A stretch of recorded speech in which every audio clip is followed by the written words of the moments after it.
So let's review.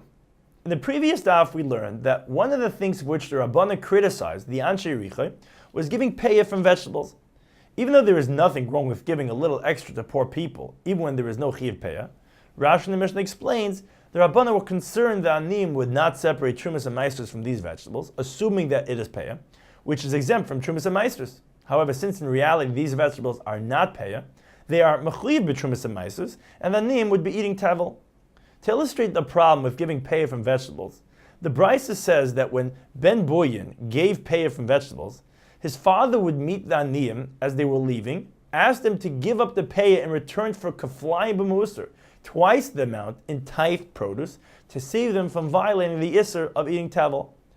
The Gemara cites two Brises which relate that people made certain things hektish to prevent others from unfairly taking them. First, Tan Rabban. Originally, they would keep the hides of the karbanos in the Beis HaParva room in the Beis HaMikdash with the intention of dividing it among the family of Kahanim later on. Once they realized that the Bali Zroyas, the strong Kahanim, and later the Gedolei Kahuna, the more prominent Kahanim, would take all the hides, Amdu Bailam V'Hikdishim L'Shamayim. The owners collectively decided to be makdish all the hides to belong to Bedei Gabayis, to be used for the upkeep of the Beis HaMikdash. The result was that the Beis HaMikdash had so much money that they were able to cover their entire heichel with thick gold plates. On Yom Tovim, they would publicly display the gold plates so that people who are Oil Regel could see how beautiful they were. Second, we had mentioned that the shikma trees in Yerichai were hektish, and the people of Yerichai disagreed with the Rabbanan whether the additional branches that grew were also hektish. The Brisa tells us that the trees became hektish in the first place when they were constantly being stolen. The owners responded by making them hektish. Taraban, Arba tzvachai tzavcha azar.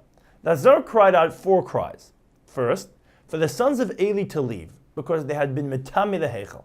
Second, for Yisachar ish kfar barkoi to leave, because he honored himself while dishonoring Kachim by wrapping his hands in silk cloth when doing the avodah. Third, let Yishmael ben Piachi enter to be the Goyen Gadol. And fourth, let Yochanan ben Arbai enter and fill his stomach with meat of karbanis. As Rashi explains, he supported many Kahanim by giving them meat of karbanis so that it will all be eaten. As a result, Kol Yamav shel Yochanan ben Arbai lo nimtzer neiser b'mikdash. Throughout his entire life, there was never any nicer, any leftovers from the karbanis in the Beis HaMikdash. The Gemara relates that the punishment of Yisachar ish kfar barkoi was that he was once called to resolve a dispute between the king and queen about what kind of meat is best, goat's meat or lamb's meat. He motioned dismissively with his hand toward the king and said, of course lamb's meat must be better than goat's meat, since lambs are used for the carbon tamid, upon which the king decreed that his right hand be chopped off. He bribed the enforcer to cut off his left hand instead. When the king found out about it, he had his right hand cut off as well.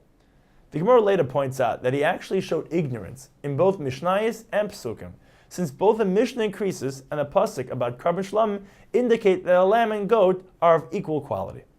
Hanulach Makam Shenalgu, we have Baruch Hashem completed the 4th parak of Masechet Pesachim, and will begin the 5th parak Taman Nishchet in the following daf Be'ezra Hashem.